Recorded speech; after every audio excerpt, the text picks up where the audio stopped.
হঠাৎ করে চোখ পড়লো গাড়ির রানিং অবস্থা দেখে যে কাকি বাম পাশে এখানে আপনার বাবা ফিডা বিক্রি করতেছে। তো আবার শীতের দিনে বাবা ফিডা খুবই আমার জনপ্রিয় একটা খাবার। তো যারা দেশ গ্রামে থাকেন বা এখন ঢাকা সিটিতে এটা খুবই পপুলার হয়ে গেছে, আগে সচরাচর ছিল না, এখন ঢাকা সিটিতে অনেক হয়ে গেছে। এরকম ভালো ভালো খাবার খাইতে হলে আপনাকে আসতে হবে গ্রামে। গ্রামে আসলে আপনার ভালো ভালো সবজি, ভালো ভালো এরকম পিঠা জাতীয় যত খাবারে আছে সবকিছু গ্রামের অথেন্টিক খাবার খেতে পারবেন। মানে একদম পিওর টাটকা সবজি, টাটকা সব টাটকা টাটকা খাইতে পারবেন। যেমন এই যে আমি এখন গরম গরম বাবা পিঠা খাইতেছি, যদি এটা আপনার শহরে হইতো তারা আগে বানায় রাখতো, যদি এখন খাইলে খান না খাইলে শহরে, এরকম একটা অবস্থা। তো আমি বলি শীতের রাজ্য আর হলো কুয়াশার রাজ্য হলো আপনার উত্তরবঙ্গে। উত্তরবঙ্গে যদি আপনি না আসেন তাহলে আপনি কল্পনা করতে পারবেন না কি পরিমাণে ঠান্ডা আর কি পরিমাণে কুয়াশা পড়ে রাস্তায়। তো আমি বলি যারা যারা উত্তরবঙ্গে আসবেন গাড়ি নিয়ে একটু সাবধান ও সচেতন ভাবে আসবেন, আর আসলে একটু সতর্ক অবলম্বন করবেন, যেহেতু এখানে যে পরিমাণে ঠান্ডা আর কুয়াশা পড়ে হলো যে আপনার রাস্তা যে কুয়াশা পড়ে রাত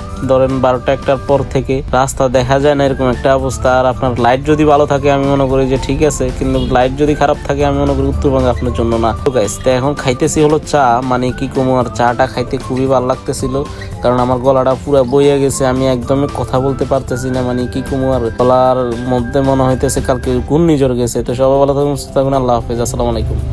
লাইক, কমেন্ট, শেয়ার, সাবস্ক্রাইব। আসসালামু আলাইকুম।